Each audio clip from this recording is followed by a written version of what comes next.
So, welcome everybody. I hope you're invigorated and ready for day 2 of your 3-day marathon around integrated care. And welcome to this, the second plenary session, where we're going to be exploring partnerships, collaborations, and new alliances with a really fantastic panel. Before I hand over to my co-chair, Dr. Michelle Nelson, an introduction to myself. For those of you who don't already know me, I'm Niamh Lennox-Chhugani, and I'm the Chief Executive of the Foundation.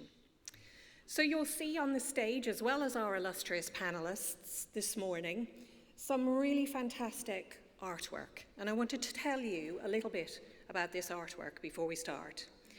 So I was having a conversation this morning with Jonathan McRae, who's from Brain Injury Matters, and he was telling me about some work that's going on around language and the language of inclusion, which I think is really important to share with you this morning and to position us really for the conversation we're going to have for the rest of this morning. So many of us are familiar with the UN Convention on the Rights of Persons with a Disability. The UN Commission on the Rights of Disabled People has given permission for a social model of language to be used. And what this means is a shift from persons with disability, as if they own the disability, they hold the responsibility, to disabled persons, recognizing actually that persons are disabled not just by their impairment, but by society, that we all have a role to play in disability. So some disability rights movements might still choose to use the person-first language. The permission has been granted for a variety of language to be used. And this is something really huge in the disability rights movement. And I have to name check here our board member, Jackie Brown. She would probably never forgive me if I didn't, because she has been really active in this space as well in her career. So, coming to the beautiful artworks that we see here with us today, Article 30 of the Convention states that people should have the opportunity to develop and utilize their creative, artistic, and intellectual potential, not only for their own benefit, but also the enrichment of society. So the artworks on the stage behind us are by creatives at Brain Injury Matters and are an example of the human rights-based practice in practice. And I think that's something really important for us to bear in mind throughout the discussion that we have this morning. And without further ado, I'm going to hand over to my co-chair, Michelle. Thanks, Niamh. Good morning, old friends, new friends, soon-to-be friends. You're witnessing a never event. I've actually talked so much yesterday that I've lost my voice, which I was just saying to Anya. I haven't even, obviously I didn't go to the Blarney Stone, perhaps I should have before the conference, but I think it's an indication of the value of this meeting. And it feels like a bit like a homecoming, so for those of you that are repeating, I hope you have that feeling. For those that are new, I hope you sense that, and next year you get that feeling when you come back. And I think it's an indication of, I'm hoping that you spend the next 2 days talking so much with like-minded colleagues that you also go home having lost your voice. And you can tell people that you actually enjoyed the conference so much that you've talked your voice out. So if we could make that an aim. The session today should spark conversation. We've convened an expert, and we've asked them to be provocative panel. We're going to let them introduce themselves so they can emphasize the component of their background that they feel is most applicable to the conversation today. But really, we wanted to start with, we want people to leave this session engaging in new ways of thinking, challenging the status quo, thinking about how do we move to new alliances? What does new alliances look like?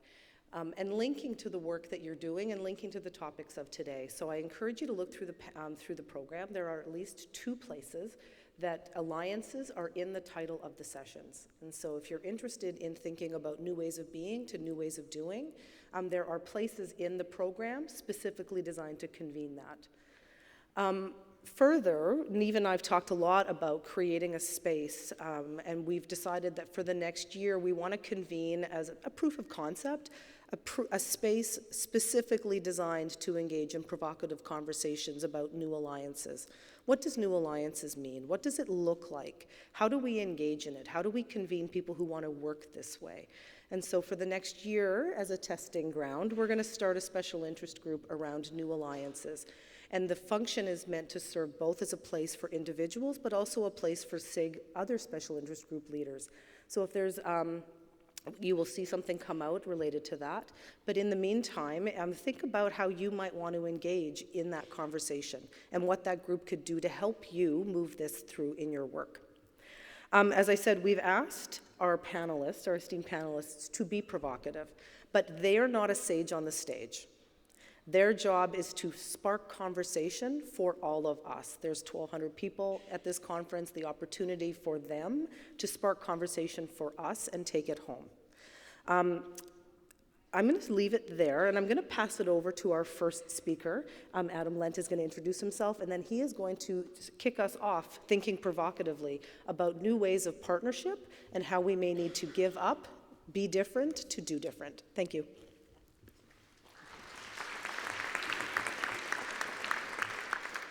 Hi everyone, real pleasure to be here. There may be one or two very unfortunate people in the audience who've never heard of the marvellous organisation which I work for. It's New Local. It's a peer learning network of around about 70 councils and health sector bodies across the country, focused on peer learning and committed to innovation, transformation in the area of public services. We do loads of research and influencing and other things alongside that.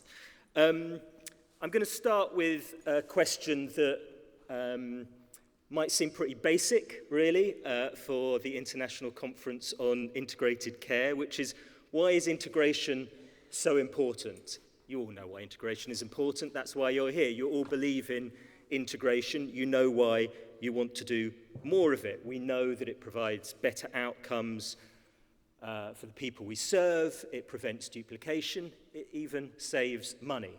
But I actually think there's an even more and newer pressing issue as to why integration is so important. And that is because in the bigger picture, I think we're entering really a very different era in human affairs, one that is characterized by crisis.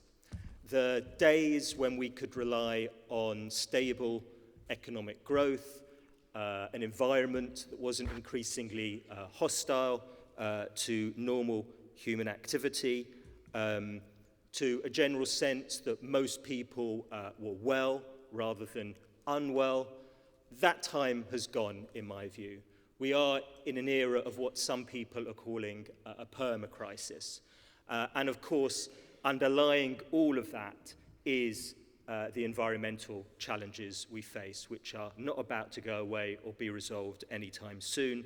And that will have massive implications for our politics, our economy, and of course, our health and well-being.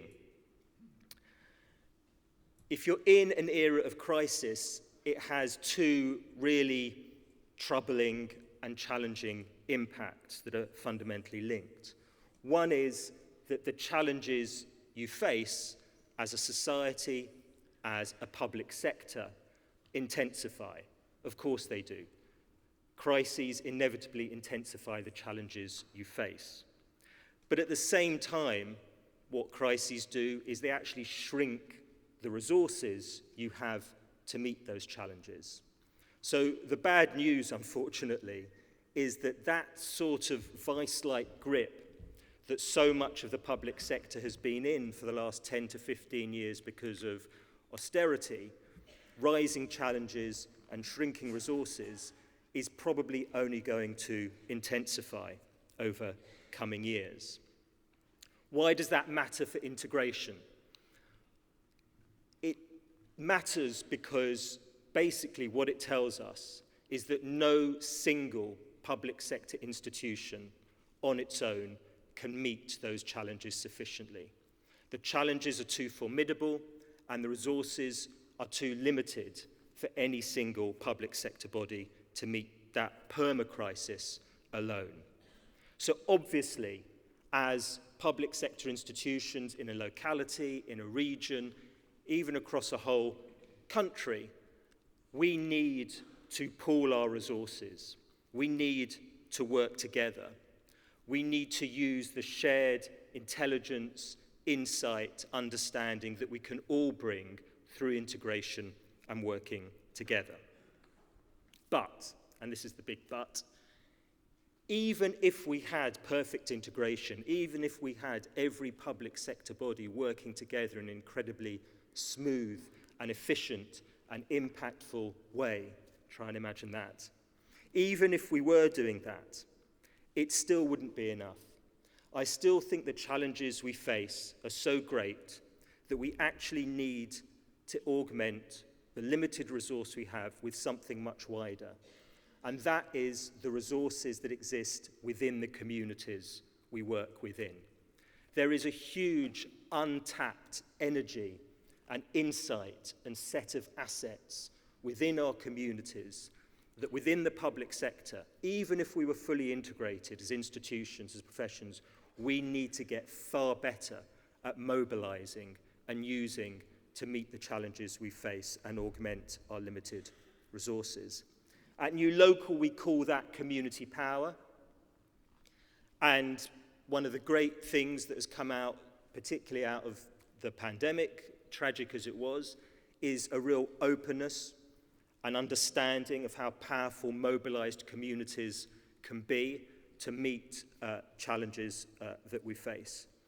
And so we see community power beginning to gather pace, particularly in local government across the UK, but also increasingly in the NHS and in other services as well. And we see in the work that we do at New Local 3 key routes or changes, if you like, that public sector organisations are making to allow them to become far better at mobilising that resource, those assets that exist in their community. And I'll just talk briefly through the 3 of those before finishing. The first is about the way decisions are taken. It's about moving away from a model that thinks that decisions within public sector organisations have to be made essentially by the most senior officers or elected officials, whoever it is, within the public sector organisation, a sort of institutional mindset that sees decisions as something taken by the institution itself. And moving to a model that is much more open, much more participatory, that really brings the community, whether that's residents, patients, whatever it is, into the decision-making process. So they can share their insight, they can share their intelligence, and also that interface, that participation, actually becomes a space and an opportunity to mobilize, to excite, to get people engaged with meeting challenges themselves. So if you go onto the New Local website, you'll find, for example, a case study of a council down in the south of England called Test Valley that has completely rethought the way they engage with their communities. They've put participation, deliberation, consensus building at the heart of everything they do. Truly transformational. The second route is actually about the way services are delivered. So moving away from a view that sees services as something that is delivered solely by the institution towards seeing services as something that are delivered in collaboration with communities.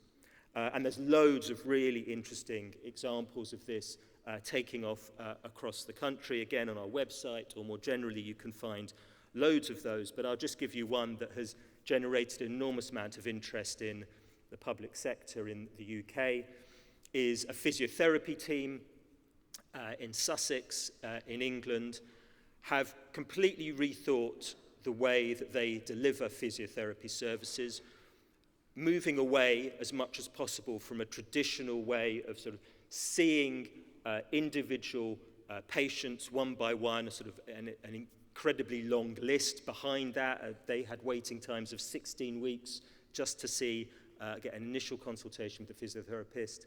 They moved to using what they call community appointment days, where they bring everyone on the waiting list together at one point to meet with a physiotherapist, have a strengths-based conversation, not a traditional medical consultation, and then have the opportunity on the day to link up with community support, charities, all sorts of support networks and social capital that is present in that space at that time to support people, and have had huge impact through doing that on people's health and well-being, but they've also managed to cut their waiting times down to single figures from 16 weeks just by holding these community appointment days. So again, really thinking about that service as not something that's just for the clinician, but something for the clinician working in collaboration with the wider community.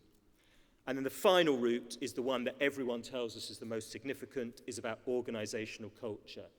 Moving away from a we know best type mindset, which has been sort of infused into the public sector over the last 7 or 8 decades, to a different mindset that says, if we face a challenge, if we face a problem, if we're trying to think about how we do things differently, let's start out there in the community. Let's assume the answer, the solution, is out there in the people we are serving, rather than thinking the answer to the problem is always in here, in the institution, amongst the professionals and the experts. And you can look at loads of places like Wigan Council, East Ayrshire Council in Scotland, or many of you may know about Healthier Fleetwood, amazing primary care initiative in the northwest of England there, that really has, all the changes there have come out of encouraging the workforce, the people who work in those areas, to think fundamentally differently how they go about their job. So the final thing I would just say is that obviously you know that we've been talking about integration and about moving to much more community-led services for many years now. But I think we're at the point now where we really have to just stop talking about it. The crises we face are so formidable, the resources so limited, that now we really actually have to do it, and we have to do it in a community-powered way. Thanks a lot.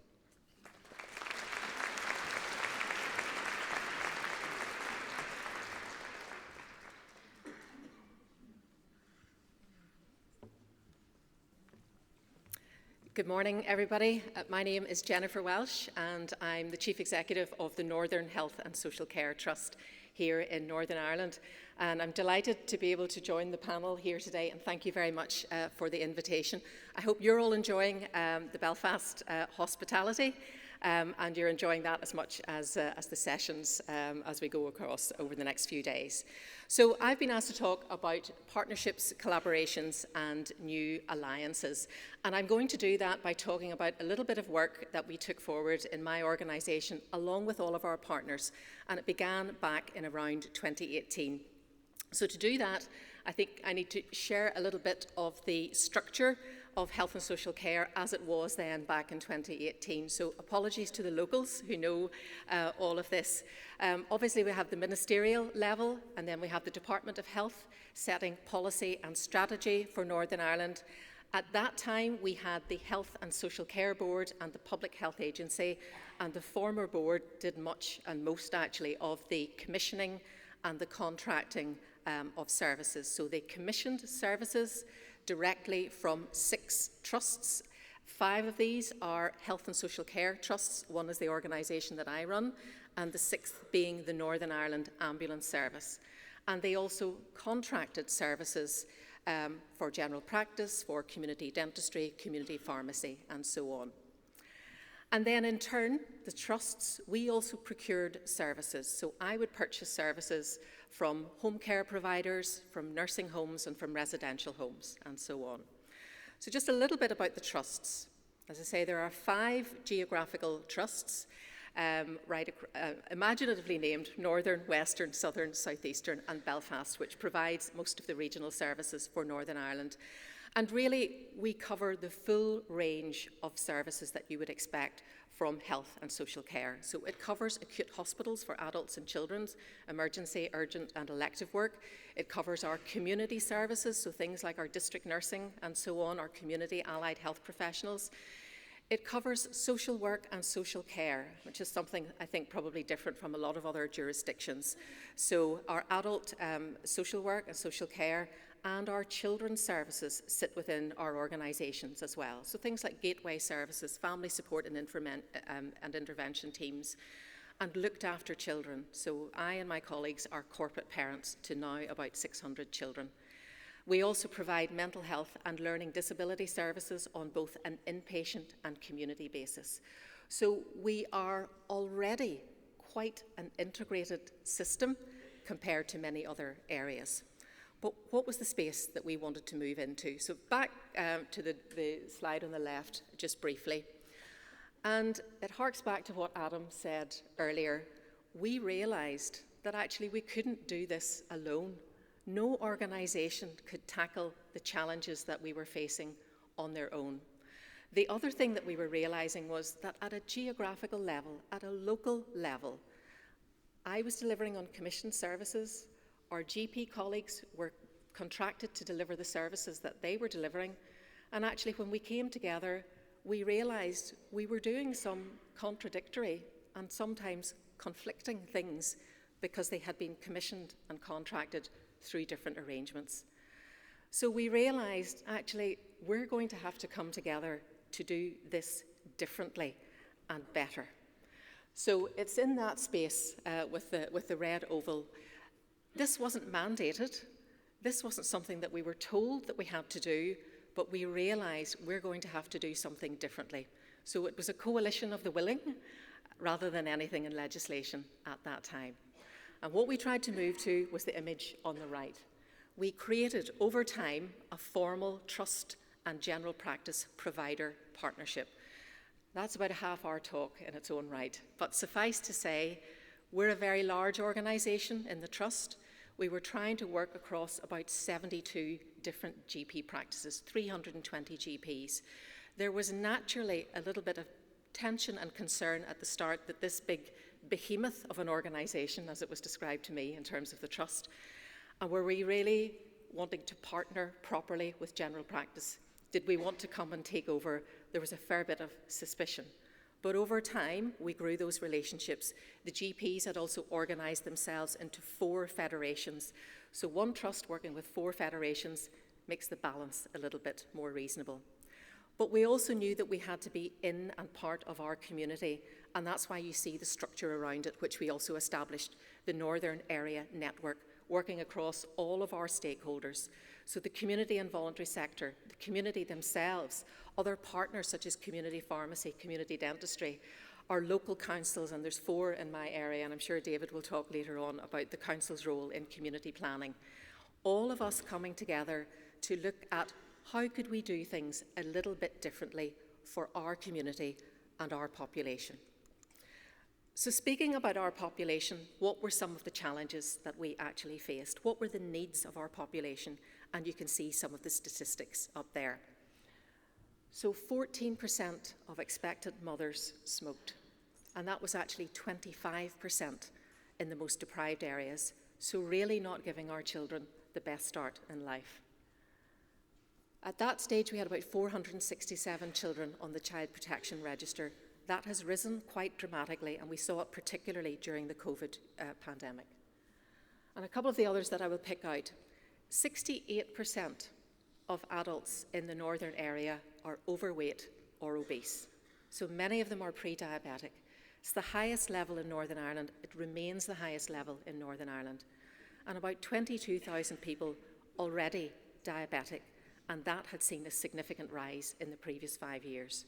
So that, along with cardiovascular disease and the fact that we had a significantly older population compared to a lot of our neighbouring trusts, those were the areas that we really wanted to focus on. And some of our aims there were at the bottom, work arising out of the IHI work, originally the triple aim, then the quadruple aim, and now the quintuple aim. And it would be very easy to talk about lack and what we don't have. We were all struggling financially. We were all running on deficits. We were all struggling in relation to our workforce and significant gaps. And we wanted to try and change our thinking in terms of what we didn't have to what we did have. What were the shared assets? And you could see some of them together. A population at that time of about 470,000. And in the trust itself, 12,000 staff that we could mobilise. 12,000 staff, most of whom lived in the community and were very much part of the community. As I say, the GPs had organised themselves into 4 GP federations, so a stronger voice, aligned to each locality where there was already an integrated care partnership, a locality which is how we had divided out our community services, trying to make contiguous boundaries at a very local level. So what were the shared assets whenever we came together? And how would we organise ourselves to try and work in a different way? So we put together a management structure. It didn't start like this. It started as a very loose coalition, but we tried to bring some structure around it, partly because we were trying to convince the Department of Health and the Health and Social Care Board that actually we're really serious about what we're doing here and we know we want to do this properly, and partly because we wanted to secure some money to run some pilot studies as well, which did work. So as you see there, we had 4 different work streams to actually help us to build this system, which we by this stage were calling the Northern Area Prototype. So a prototype for further integration of all of our health and social care services. We had 1 work stream to enable this system, and a big part of that was actually looking at the data analytics, really truly looking at your population and the needs of your population, and having the data supporting that analysis is so crucial. And then a work stream to actually test this system. It's all very well having all of this in theory, but actually in terms of us coming together, the big difference was working together to make a difference. And based on what we knew about the challenges of our population, where were the areas we wanted to focus? So we focused in on diabetes, on frailty, and also on musculoskeletal conditions, because that was the main presenting thing to general practice at that time. So, a little bit of how did we start to go about this? Now, it took time for us to be able to develop a slide like this, and that was after quite a bit of work and trying to bring quality improvement methodologies to what it was that we did. But if I talk about the bottom line first of all, and where some of the real challenges were, 23% of all the bed days in our acute hospitals, so I have 2 acute hospitals in my patch, were for patients over 85 years of age. So that's over 100 acute beds at any time being occupied by a person 85 or over. And is that actually the best way to look after that section of our population? We had over 3,000 annual attendants at our emergency departments each year, just from nursing and care homes. Again, crowded emergency departments, is that the best care that we could be giving for our people? So what we wanted to do was to aim to reduce the number of bed days for the frail elderly and to try and put in place some services that would support them in a different way. And I'm just going to lift out one area that I'm going to talk about. So one of the areas that we looked at was anticipatory care. So what does that mean? We wanted to have something that was really shifting from a reactive service to something that was proactive and based on what people actually needed. So we brought a team together, which was general practice, it was community nursing, it was our social workers, it was all of our allied health professionals, and it was dentistry as well. And what we did, with agreement from all the GPs in an area, we took 3 pilot homes and we agreed that there would be 1 GP who would be the lead for each home. It had to be agreed with all GP partners, because if you have a nursing or a care home, you could have 40 or 50 residents. Each one will have their own GP. So you could have maybe 10 different GPs aligned to a particular care home. But we all agreed there would be 1 lead GP or 1 lead team. And that individual, along with one of our nurses, did a proactive ward round of that care home or nursing home to look at what was going on with an individual and to try and anticipate their needs. And that might have meant an immediate referral to social work. It might have needed support in from community occupational therapy, it might have needed dentistry support, it might have needed physiotherapy support, or maybe the individual needed direct access into some of our hospital services. And as you see here, the results really speak for themselves. The ED attendances from those homes during the period of the pilot dropped by 24%. That was quite staggering. We didn't expect it even to be as high as that. Over the course of a year, the ambulance journeys from just those homes dropped by 144, which was incredible. The repeat ED attendances were down by 58, and the admissions to our Causeway Hospital were down 18%. Those are really staggering results. But actually, one of the things for us as we were going along was we could see this working. We could see that in working together in a different way, this was actually making a difference. But the feedback that we were getting from the residents of those homes and from their families was fantastic. And that was the thing that really spurred us on, that we were doing the right thing. So this just gives you a little bit of information of where we'd got to by early 2020. And we all know what happened in 2020, which curtailed some of our plans a little bit.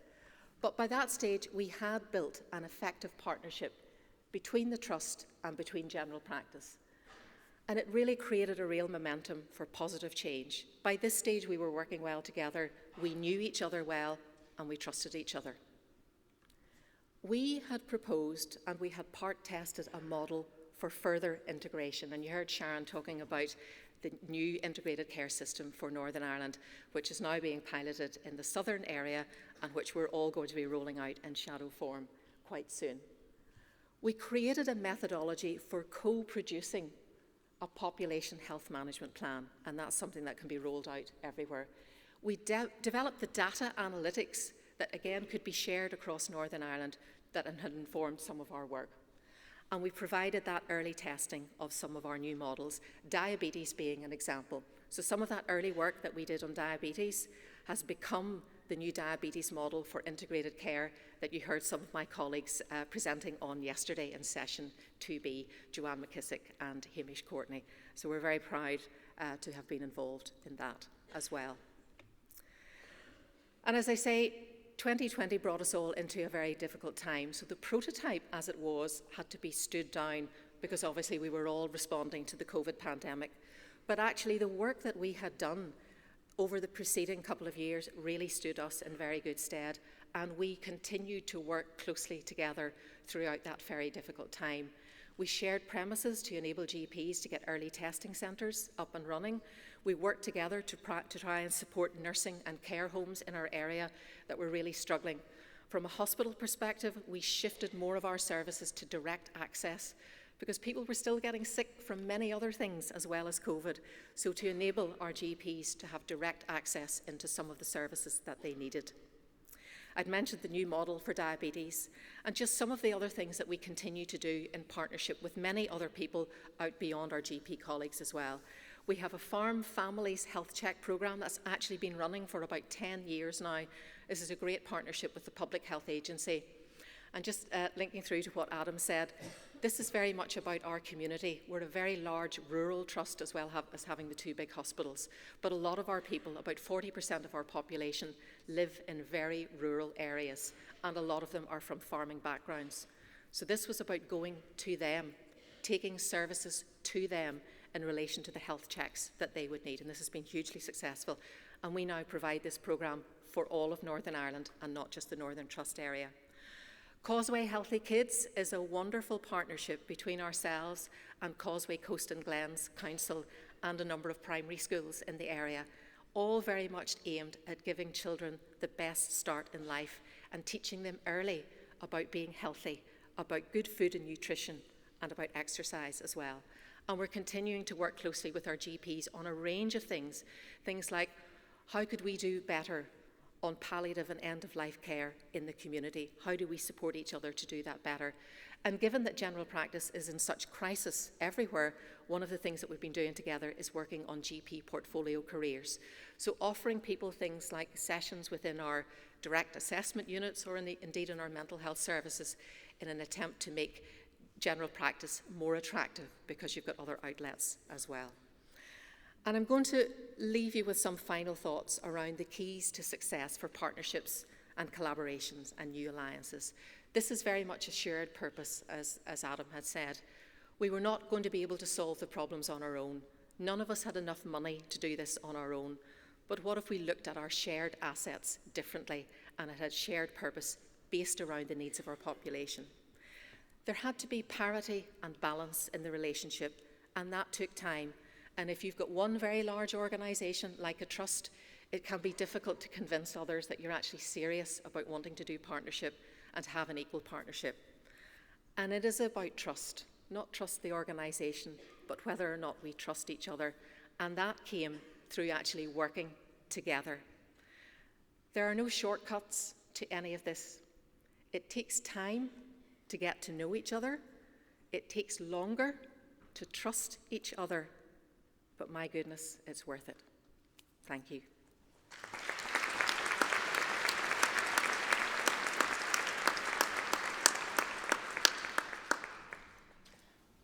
Thank you. Thank you so very much, Adam and Jennifer, for kicking off our conversation about the why and the how of new alliances and partnerships. And we're going to build on the shared intelligence expertise and shared learning opportunities with a panel discussion. I want to point out, if people aren't aware, that Niamh is going to monitor the Q&A in the app. So if things have popped up for you, or there's questions arising, or if you're in our virtual participation option, if you put your questions in, we are able to moderate those as well. So this is meant to be a shared and common learning experience, so please take advantage of that opportunity. We're going to turn to building on shared intelligence expertise. We're going to turn to our panel discussion. We have one prepared starting question and then some things that probably have arose from the conversation. So I'm going to pose the question, and then I'm going to pass to the panelists. They'll introduce themselves and then respond to the question. So the question is, based on the perspective that you're coming to this conversation, what makes collaborating or forming new alliances either work or not? And I'm going to flag, for those that were in the room yesterday, there was an interesting comment and conversation about healthcare systems are not self-organizing. And I paid particular attention to that because often when we're forming new alliances with community, we're working with community members or organizations that are in fact self-organizing. And so what makes your work, or what have you seen be successful or challenging around forming new alliances and partnerships? Ellen, I'll pass to you. Thank you very much. Hi everyone, I'm Ellen Rule. I'm Deputy Chief Executive and Director of Strategy and Transformation for Gloucestershire Integrated Care Board. And it's really great to be here today. Thank you for having me. And really inspiring to hear those first two opening talks. And I was thinking and making some notes while our colleagues were talking. And I thought what I would like to draw out today to share with you, because there are so many examples that I could think of, but actually I wanted to lean into the example around the experiences we've had working with our voluntary and community sector partners in Gloucestershire. And one thing really struck me in the last talk where you mentioned about the different weight of kind of power in the relationship and how that can feel when you're coming together to collaborate. And I think that differential is really, really significant actually when you're working with VCSE partners. So we reflected on that in Gloucestershire, and this is something that's been quite a long time project and certainly not one that I would describe as complete. But to share some of the steps that we've taken. So we are an organisation that commissions around about £1.6 billion worth of services for our population of about 670,000. So we're pretty big when you take us in that context. So when we come to work with our VCSE partners, they're often very small organisations. Not all, some are national organisations like Age UK and so on with presence in our county, but many are small, and even within that sector you have that differential. So we invested approximately about £200,000 in VCSE infrastructure building. So we invested in some actual management time for them to work within their VCSE alliance that's based within the county. And we've supported that with our own management time as well. And that's a really practical level, supporting them to come together to network and to have one voice and to have the tools to engage with us. We've also worked on a memorandum of understanding between ourselves and our VCSE alliance about how we will work in partnership together.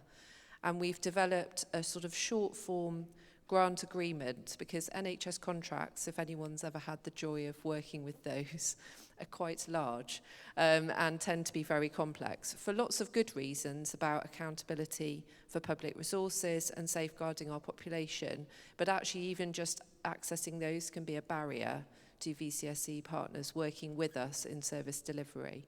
So we've developed a sort of short form version of that, and also put real management time and resources into helping partners to work with us to fill in the documentation, the forms, the applications and so on that we require for good stewardship, but which can make it difficult, otherwise the bar to entry can be too high.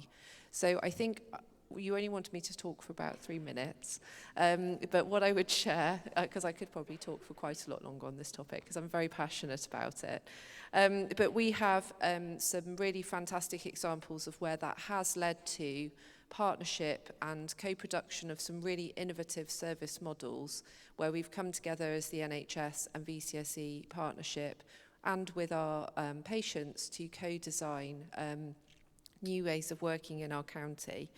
We've also invested some other sort of chunks of money, around about 1.2 million so far, in some of our locality partnership projects. I think some of my colleagues shared some of these yesterday, if any of you attended that talk. And again, that's been tremendously enabling. And one of the really important factors in that, in terms of one of the questions about what do you need to do differently as the overarching responsible body, is that you need to cede some control. And you need to trust people to come up with solutions. So you need to release resources without there perhaps, I know, gosh, there being a definite plan or definite objectives. And you need to trust them to be able to iterate and use that money, and then to come back and share with what they've done. And that has been tremendously enabling. And I would say that for our integrated care board, some of our colleagues are still really struggling with that concept. We've just been in the planning round, and I've heard people say, well, we can't fund that because there's not a clear outcome and there's no business case. So I'm not saying we've totally cracked that, by the way, but I think that's a really important reflection. And we do have some very strong advocates of, no, we need to release, we need to let go, we need to cede some control. And the very final thing I will share is that actually with some of these smaller pots where we have resourced into our VCSE sector, the NHS is a powerful advocate and sort of support when it comes to these organisations bidding themselves then for onwards funding. So for example, one organisation we work with called Active Gloucestershire, who are very much embedded in communities around health, wellbeing, getting people activated to take part in exercise. We've given them approximately £50,000, I think. But by having our presence on a bid, they successfully got £750,000 worth of national money. I have a number of other examples of this, and it isn't all about the money, but my goodness, that is a tremendous asset for Gloucestershire to have coming in to support our population. Thank you. Thank you. You've sparked several questions in your opening comments, so we'll come back to those. Thank you. David. Thank you very much. Good morning. I'm David Burns. I'm the Chief Executive of Lisburn and Castlereagh City Council, and also the Chair of SOLACE in Northern Ireland. So Lisburn and Castlereagh City Council is a council with a population of roughly 150,000, and we give a big warm hug round the southern end of Belfast in terms of our location here in Northern Ireland. My role in SOLACE as chair is SOLACE basically brings together the chief executives of the 11 councils in Northern Ireland with a view to seeking opportunities for coordination and consistency in our approach to very topical issues. Councils here in Northern Ireland differ much from the councils in the mainland in that we don't have health, education, housing or roads. So is the most local form of governance. We're often seen as the glue. We're seen as the glue that connects, coordinates, and facilitates all of those organisations that work within our local communities. Jennifer mentioned earlier on about community planning. Community planning was legislation introduced in 2014 to bring the statutory partners together with the voluntary sector to make a change within our communities. So it brought together housing, health, education, economy, councils, the fire service, the police service, ambulance service, all with a view to making change for communities. The part of the legislation that was missing was the involvement of communities in that community plan. So there is a challenge for us for the future. But the role of community planning was to look at health, poverty, well-being, income and employment. So each and every council area has a community plan to oversee it. In terms of the question, just relating to collaboration and does it work or not work, I was speaking at a community planning conference recently and I was saying that the silo stuff is the easy bit. It's easy for me to lift the bins, it's easy for me to maintain the parks. The challenging bit is when I have to build up those relationships with other parties.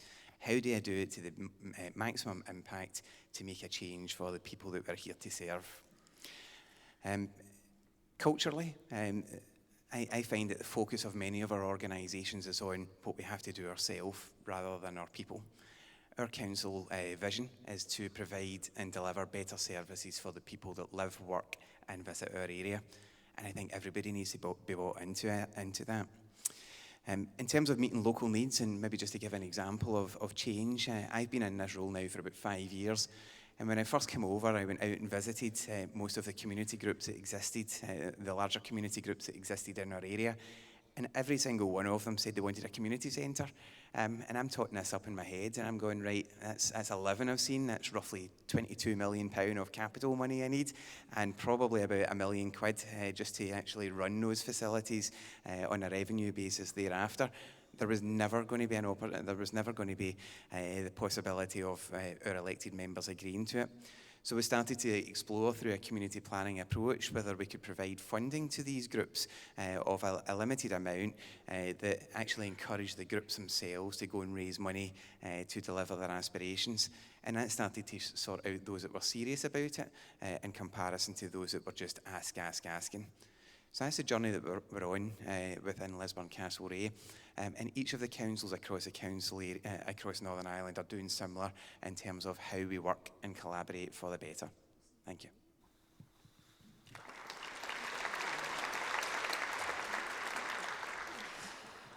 Good morning, everybody. My name is Hilde de Nutte. I work for an umbrella organization of hospitals in the Flemish part of Belgium. We also represent specialized mental care and nursing homes, so collaboration and partnerships are a big issue in our organization. I want to come back on the presentations of Adam and Jennifer. Jennifer, thank you very much for those nice examples. And I also want to come back on the 3 key messages of Adam. They are really a good thing to start with, because we see really a gap between the communities and the healthcare, especially the hospitals. There is a need of collaboration because of economic purposes, but also workforce. That's really very important now. We are having an infarction, I think, and we need to collaborate to prevent double work, to work more efficient. But when I go back to the hospitals, because I want to give some reflections in the point of view of the hospitals, then I see that they want to, every time they want to take the lead in that thing. And it doesn't work because there is a lot of resistance. You must start from equality from the partners. And I think we should work on that, and we should think about how we can change that. Another point is that we have to work with the communities, and that means that we must be work population based. And also hospitals are not used to do that. They work for fees. They work on special pathologies, but they don't think about the population. So I want to give some things that doesn't work for the hospitals. And the last thing is the culture. So we see that there are another language in the communities, in the social care, and it's difficult to speak the same language and to match that culture. So I think there are two important things to do about collaboration. That is leadership. That's very important. Leadership that facilitates collaboration. And another thing is changing of the culture. So I think these are two things we have to work about the next time. Thank you. So all three of you touched on culture, trust, values, relationships. I'm wondering if you can share or talk about your experiences in seeing differing values. I noted, can differing values, cultures, and ideologies be a strength, not a barrier? Can it actually help you produce better rather than being the underlying win or lose mentality? So differing values as a strength rather than a deficit. Ellen, do you want to start? Yeah, absolutely. I really believe that. So we tried some projects around arts and health, so some cultural commissioning interventions. And one thing that was quite innovative about that, I think, is that there's quite a bit of work in that space that's about what I would call kind of general well-being. But we went for some projects where we actually targeted people who were already on a disease pathway, and we looked to enhance their care through an arts and health intervention alongside their kind of typical, if you like, traditional clinical intervention. And we also targeted areas where we could see that the standard approach was not delivering the outcomes that we needed for our population. So to just give you a very brief example of what some of those things were, it was things like we could see we had a higher than would be expected rate of children being admitted to hospital with unstable diabetes. They were not participating in diabetes education. We could see we had no offer for our population for people with chronic lung disease once they came to the end of the standard 6 weeks of pulmonary rehab. There was sort of nothing, and patients talked about, like, it felt like you dropped off a cliff, so etc. So we kind of looked at some of these gaps, and we offered a grant sort of program where arts and cultural organisations could come and say, I've got an idea. So we didn't say we want this particular intervention. They could come to us with an idea. And then we asked patients, the clinicians, and the artists to work together to come up with a proposal. And there was huge learning in that, huge reflection. And what everybody said is they all felt out of their comfort zone. And actually, the person who felt most in their comfort zone was the patient, which was a really curious experience sometimes for our patient advocates who were like, actually, I had the most knowledge in the room because I could say what I actually wanted for me. Some of our clinicians were like, wow, I wasn't the expert this time. And the artists, this was new territory for them. But we have had some really exciting and tremendous projects come out of that. And the other thing, sometimes I think we can see these things as maybe nice to haves or a bit fluffy, whatever we want to term that. But actually for our health resources that we can track alongside these projects, we can see real terms health resource utilisation reduction.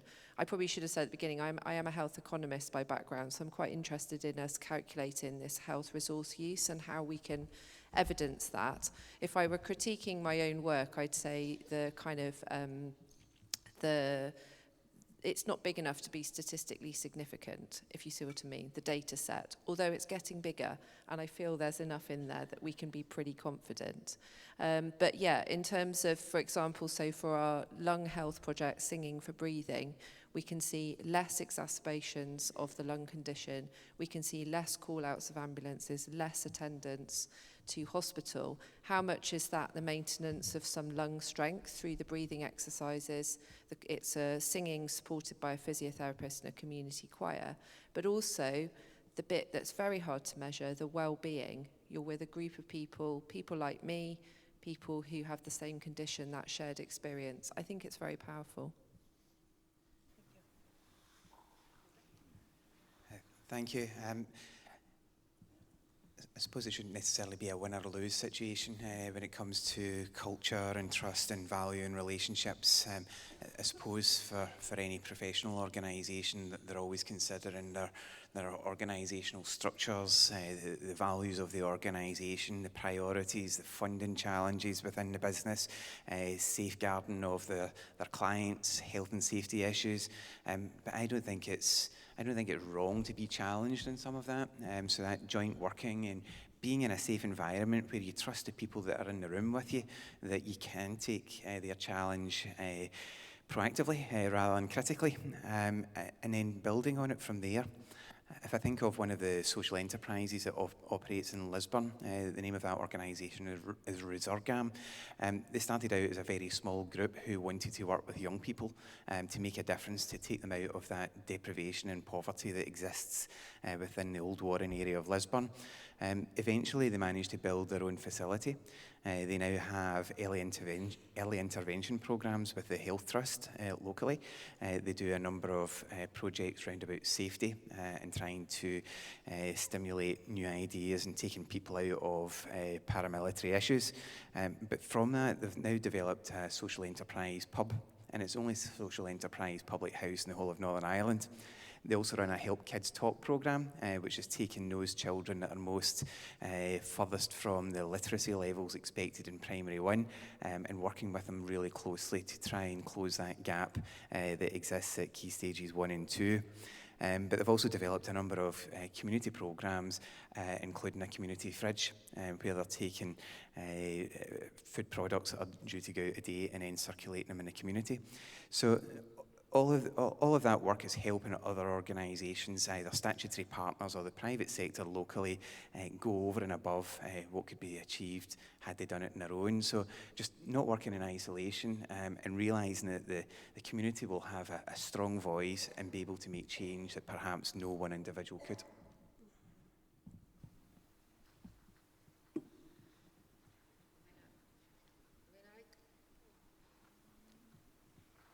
No? Yeah, okay. When I think about different values, then I think about nursing homes who have attention to well-being of the older people, about keeping them out of the hospitals. And when I think about the hospitals, for them it's to keep the length of stay as small as possible.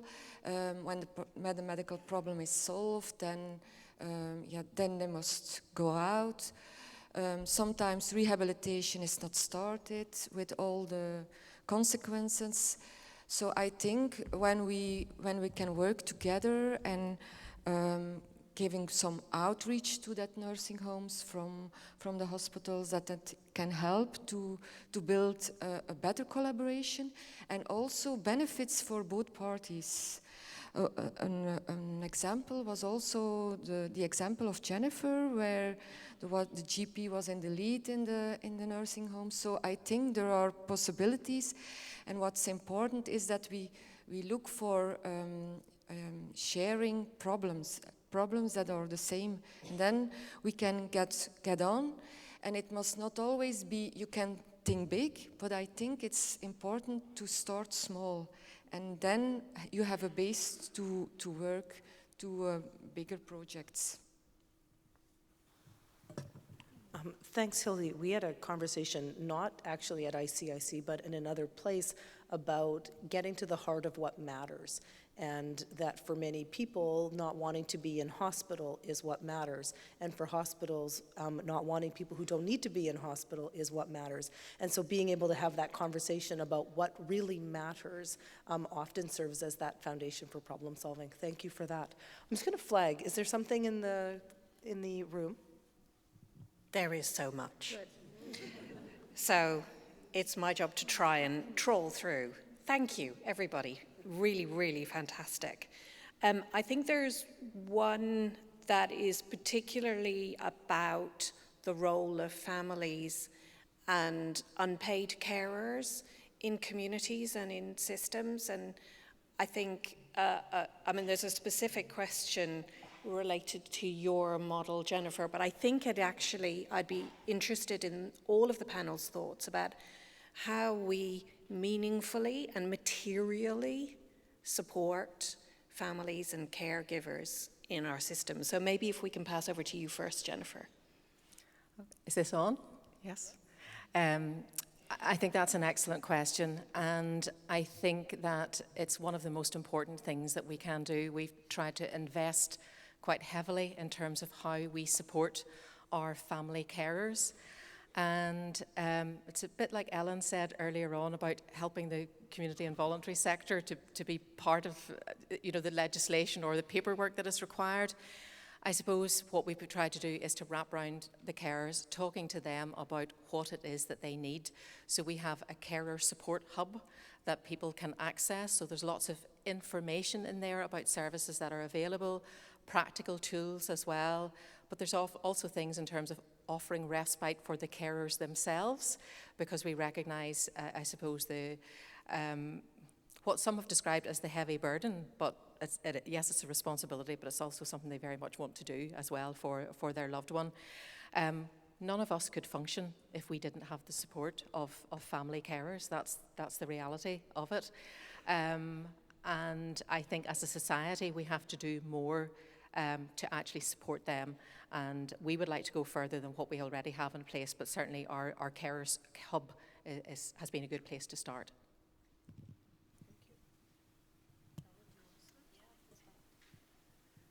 Yeah, no, I think it's a really great question and such an important issue. I was struck by something that Hilde just said about you start small and you build. I think, I'm realistic about where we are in our system. I think we're at the starting small and we're starting to build, but I certainly wouldn't say we're all the way there on a number of these things.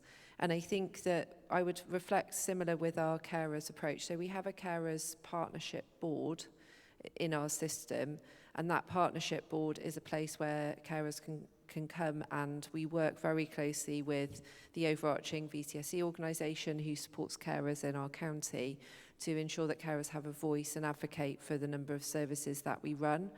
Do I think, sitting here on reflection, that maybe the influence is significant enough? We have a number of services similar to the services that have been described, but I think in terms of that true at the heart co-production reflexivity of services, I still hear too many case studies of where carers have not been listened to, perhaps when their loved one is in hospital. It's quite difficult to advocate, I think. Sometimes when you want to make care choices, particularly around some of the things we've talked about where maybe people have made choices about not wanting to come to hospital, and yet they have been brought anyway, even when we have personalised care plans in place and carers are not supportive. So but we're balancing this against really challenging issues. I'm not being critical here of our clinical colleagues, because I think we're balancing against issues of risk, feeling responsible, feeling that you have, potentially risk to your own professional registration if you don't take certain decisions. But there's something about how can we open up that culture, have that conversation, that actually it is okay to listen and to take these views into account, and that should be part of our practice and would actually enhance our practice as clinicians and experts. I'm probably going to take a non-health approach at this because my experiences are less in the health field than certainly the people here today. I suppose for me, when I look at it, if we look at unemployment in Northern Ireland, there's only somewhere in the region of 30 to 40,000 people across the whole of Northern Ireland that are unemployed, whereas there's about 130 or 140,000 who are economically inactive, and that category includes a significant number of unpaid carers.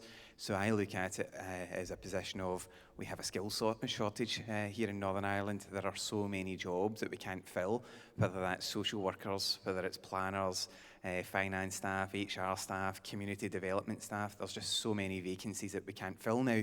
So I very much see it as an untapped area of employment opportunity. And for me, I think it's about how do we provide the capacity and support to those individuals to provide care to their loved ones, to allow them to participate fully in the economic society of the country.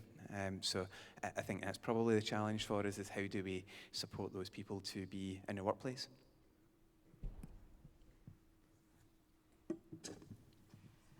Healthcare workers and social work, social services are used to arrange everything for the patients. And I think we should change that. We should place the patient and ask him what he wants, what are his goals.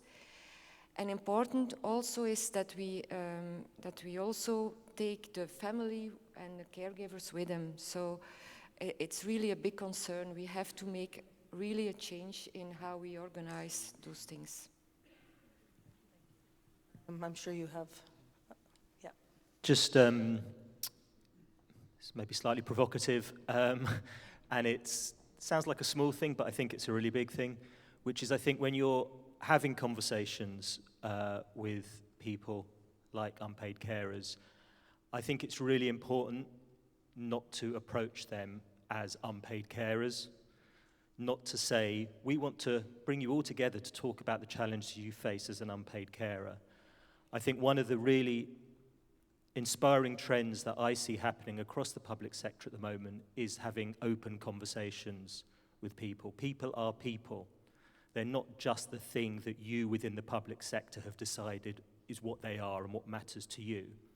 And I think if you approach people as unpaid carers or as homeless people or recovering drug users, whatever it is, you immediately narrow down the conversation. You don't really get to the things that really matter to them and that might actually really help address the issues they face. But we've had the mention of power relations here. It immediately creates a different type of power relation. You're the one in charge. You're the one setting the agenda. You're the one saying, these are the things that matter to me, that I want to talk to you about, rather than what matters to you and what you want to talk about. So I think it's completely right that we do think about unpaid carers, but if we're going to have that conversation with them, let's have that conversation with them as human beings, not just as unpaid carers.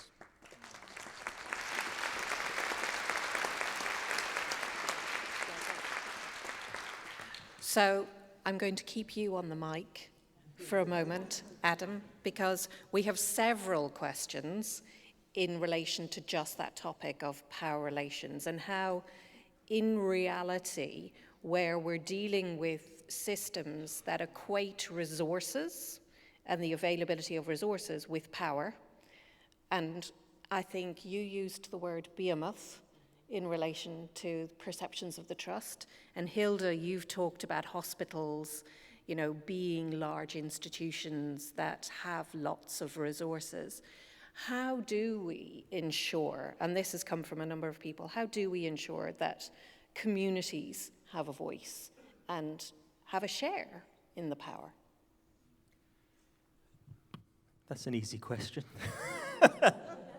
How long have you got? I mean, I think it slightly goes back to what I was just saying before. I know it sounds ridiculous and it sounds incredibly small and banal, but what I see happening is it does start with listening. It starts with moving away from a mindset which is we're here to tell you what it is you need to do, what you need to know, what you need to focus on, to actually saying, okay, what matters to you? Let's listen to what you think matters and what can genuinely change your life. And I love this phrase that people are experts in their own lives. So listen to them as the experts. And then take that as your starting point for when you are developing your sort of grand strategies for change, or even when it comes down to actually how you deliver things on a day-to-day sort of operational basis. So it is about shifting that mindset. And I don't think actually the starting point is saying we're going to hand over loads of money to communities. I think that actually can be quite a negative starting point and can be problematic. But if you're building a dialogue with a community based upon listening, putting them in the driving seat, as their confidence grows, as trust builds, then over time you can actually start talking about how you can actually transfer sometimes quite significant resource, and I do see that happening. But I'll just give you one really little example before I pass on, because I just love this as a really small example of how power relations can be changed just by thinking about just your sort of daily interactions. That example of that physiotherapy team in Sussex rethinking the way they worked around these community appointment days. One thing they really wanted to do was allow the physiotherapists, the clinicians, to really listen to what the patients, although they call them people, not patients, were that came along to these community appointment days, to really have those strengths-based conversations. And of course, one of the things about being a clinician is you have to take notes. And of course, if you're taking notes, you're not really listening to what the person is saying, you're tip-tapping away on your computer. It also says something about power relations. It's like, I'm the one in charge, I'm the one feeding the data into the system. So they decided they weren't going to let the physiotherapists take notes, which didn't go down very well with the clinicians, partly because it's a legal requirement that any consultation notes are kept. So what they did was they got the patients to take the notes, and then they used those notes to feed those into the system to reach their legal obligations. Fundamentally shifted the power relation, but also allowed the clinician to really listen and pay attention. Tiny little things like that can actually make a huge difference.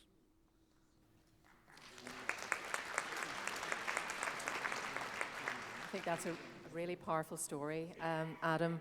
I just wanted to reflect, am I glad we had a listening event a few weeks ago?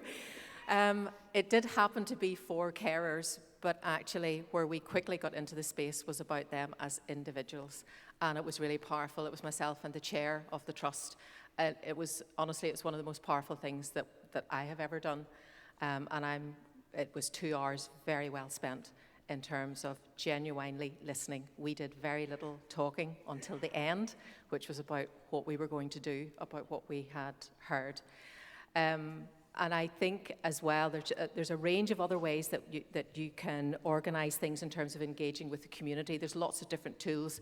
Appreciative inquiry is a good tool to use in terms of, it could be on a particular topic, it could be about a geographical area, but it's something that we've used in the past to really try and get close to the community and what is important to them, and then how we change things to respond based on what we've heard. Thank you. So we've sparked quite a conversation. And I'm realizing that we are getting close to coffee time. So what I'd like to do is take the opportunity to thank our panelists for their thought-provoking, provocative, insightful comments. Please join me in thanking the panelists.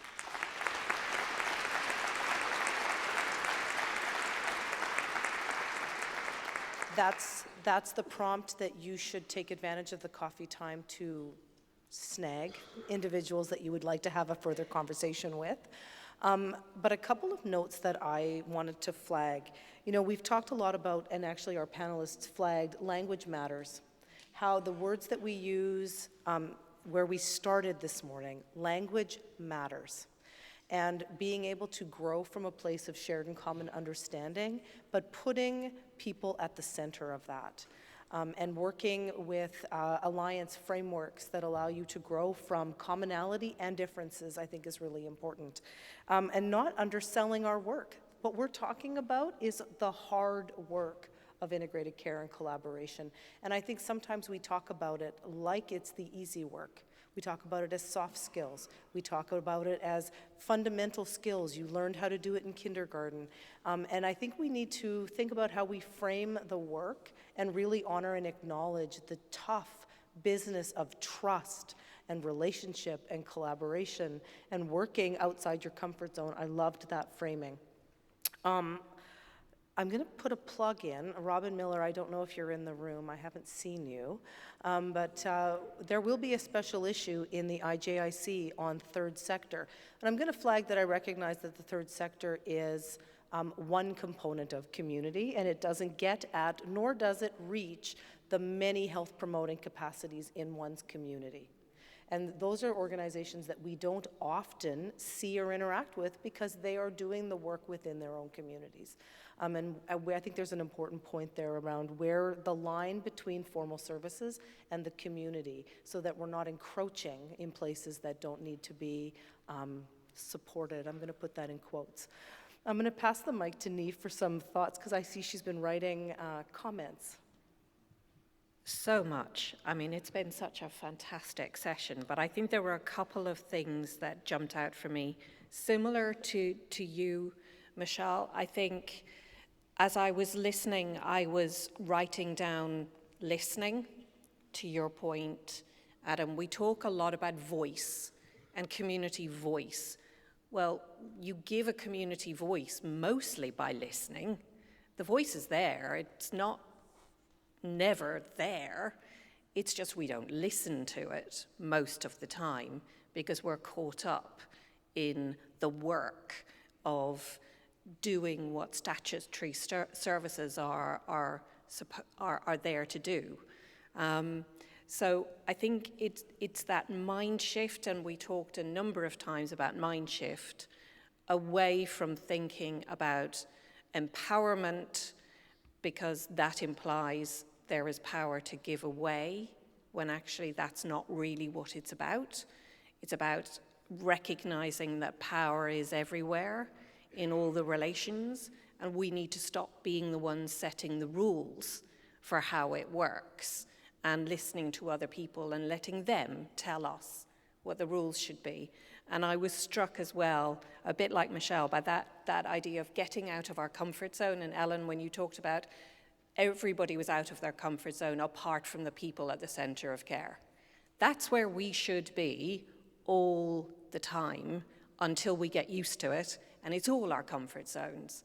And that's really what New Alliance is all about, is everybody being in their comfort zone, everybody being in their space all the time, and a space where they feel comfortable and they feel heard and listened to all the time. So those would be my key reflections from today. I think it's been a phenomenal session. I've really enjoyed it. I hope you have really enjoyed it. And I think it's set us up for our thinking for the rest of the day. So please enjoy the rest of the day.